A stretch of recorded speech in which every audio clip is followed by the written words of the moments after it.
بسم الله الرحمن الرحيم. أيها الإخوة المشاهدون، السلام عليكم ورحمة الله وبركاته.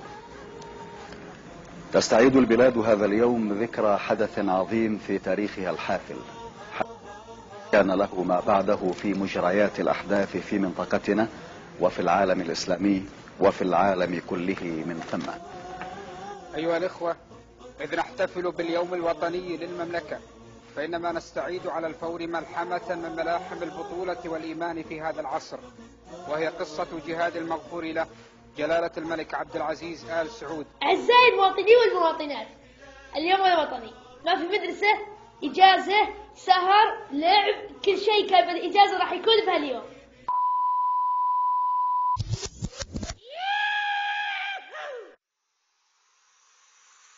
يا جماعة الخير، يوم وطني عادي، نحتفل، ننبسط، نفل أمه، بس عزيزي اللي ما يدري وش اليوم الوطني ولا يدري وش مناسبة اليوم الوطني، قاعد تحتفل على ايش انت وش تحسبه؟ الأول نطول آخر شيء على الأغاني، والثاني نطلع راسه مع الدريشة، والثالث ساد الطريق، والرابع يطبل ويغني، وقمة استهبال على الشعب. بس أعزائي المحتفلين، أعزائي ايش المحتفلين، الاحتفال مو بكذا. وإذا سألت أكثرهم ليش تحتفل، يقول لك يوم وطني، وتسأله مرة ثانية ليش حطوا اليوم الوطني، يقول لك والله عشان الشعب يرتاح، إجازة للشعب، وشوف الناس يحتفلون واحتفل وبس تقريبا.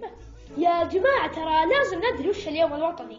اليوم الوطني يوم كل سعودي. أصدر الملك عبد العزيز طيب الله ثراه مرسوم ملكي يقضي بتغيير اسم مملكة الحجاز ونجد وملحقاتها إلى المملكة العربية السعودية، وهذا اليوم اللي تغير به الاسم كان 23 سبتمبر، وصار ذا اليوم يوم تحتفل به المملكة كل سنة. يعني ما عليش، هذا تاريخ البلد اللي انت عايشين به. إذا ما انت عارف تاريخ البلد اللي انت عايشين به والله مصيبة.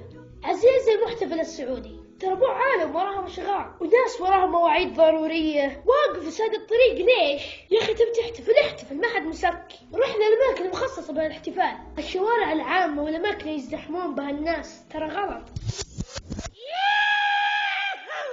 الحين جاء دور البنات. انا جدا مقدر ظروفكم وداري لكم بهذا اليوم ودكم تصيرون عيال وبكره بنات، لكن ما في، تقعدين بالبيت وتحتفلين مع نفسك، تفتحين اللابتوب وتنظرين مقاطع المحتفلين وبس. لا تزعلين لكن احسن لك تجلسين بالبيت، لأنس لو طلعتي بهذا اليوم صراحة ما ادري ايش يصير لك. ترى الشوارع وضعها يعني ابد ما يصلح لك. اختي العزيزة، تبين تحتفلين؟ المطبخ فاتح بيبانه، اقتحمي المطبخ اقتحام وسوي لك كيكة خضر على شكل قلب، واكتبي احتفال اليوم الوطني، طبعا لا تنسين النوتيلا، وصوري وعلى طول ببلاك واحتفال وبرب، واكتبي بالحالة حقت بلاك معليش محتفلين، وانشري بتويتر والفيس وبكل مكان، واكتبي كيكة الجديدة اهديها للشعب السعودي وبابا عبد الله، واحتفلي احلى احتفال وقضينا، وروحي نامي عشان ما تتأخرين بكرة على المدرسة. وبعدين انا ما يقهرن الا اللي مركب معه 4 بالسيارة ومطول على الاغاني اخر شيء، وازعاج وقرف، والمشكلة كل اللي معه يدرون انه ازعاج، والصوت خياس، وكل ذا يزين وراعي السيارة بس عشان يسمعني جنبه، اللي معه بحريقة. هذا يوم فرحة للسعوديين والسعوديات، لكن نحتفل بعقل. أما الاستهبال وقلة الحياة هذه ما تصلح. بلادي بلاد الإباء والشمام ومغنى المروءات منذ القدم. مبروك للملك عبد الله، ومبروك أيضا للشعب السعودي، ويعطيكم العافية.